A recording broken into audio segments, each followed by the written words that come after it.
Another missing child is found murdered. This time her body is found in the ceiling of her own mother's home. Warnings are sounded over an apparent exodus of psychologists from the SAPS. And sweet revenge for the mighty Amakhosi as they thrash Celtic.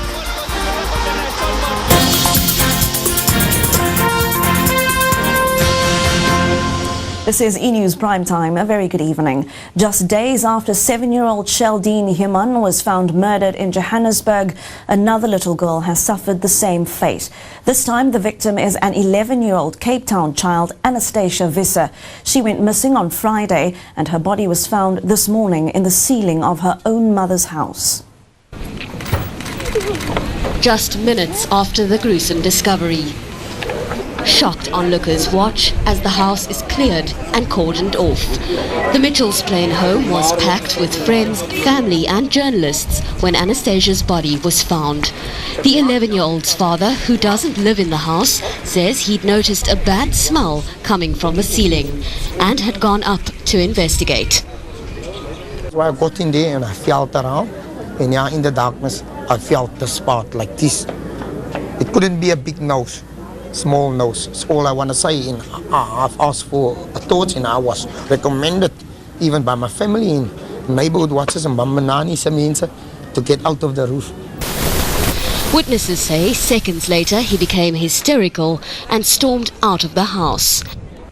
It's still unclear how Anastasia was killed, but sources say she was naked and police aren't ruling out the possibility that she was sexually assaulted. Janine Visser reported her daughter missing on Friday afternoon. She says she'd personally fetched Anastasia from school that day because she had a feeling something bad was going to happen.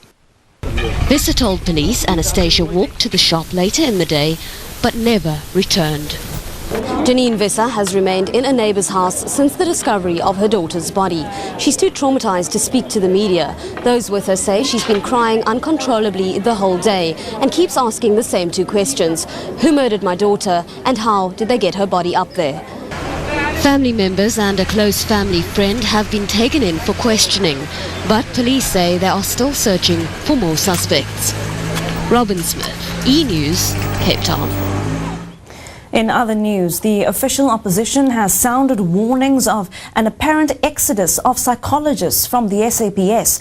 The Ministry of Safety and Security has confirmed police psychologists are leaving the SAPS in their droves. Minister Charles Nqakula was responding to a parliamentary question posed by the Democratic Alliance. Police suicides and family murders involving SAPS members, an increasingly common media headline. Experts blame the phenomenon on high stress and the trauma of the job. The SAPS has a team of psychologists and counsellors available to officers who need help. But shocking new figures reveal they're leaving the police service in their droves and they're not being replaced.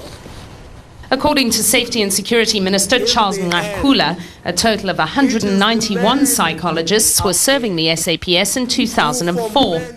But by the end of last year, only 147 remained. That's a decline of 30%. Now the official opposition wants an explanation and will submit further parliamentary questions next week to get to the bottom of the issue.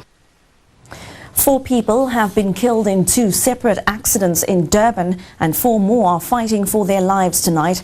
In the first accident, 3 men were killed when their car crashed into an embankment in the early hours of this morning. In the second accident, 2 vehicles collided head-on and one rolled down a 50-metre embankment. It took rescue workers close to an hour to free those trapped in the wreckage. 1 man later died in hospital.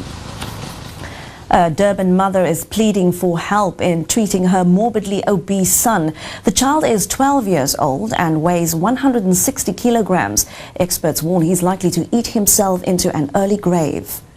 Thulabone Shange is just 12 years old, but he weighs 160 kilograms, 4 times as much as most of his peers. Thulabone's mother is at her wit's end She says she controls his eating at home, but strangers and friends often sneak him food when she's not around.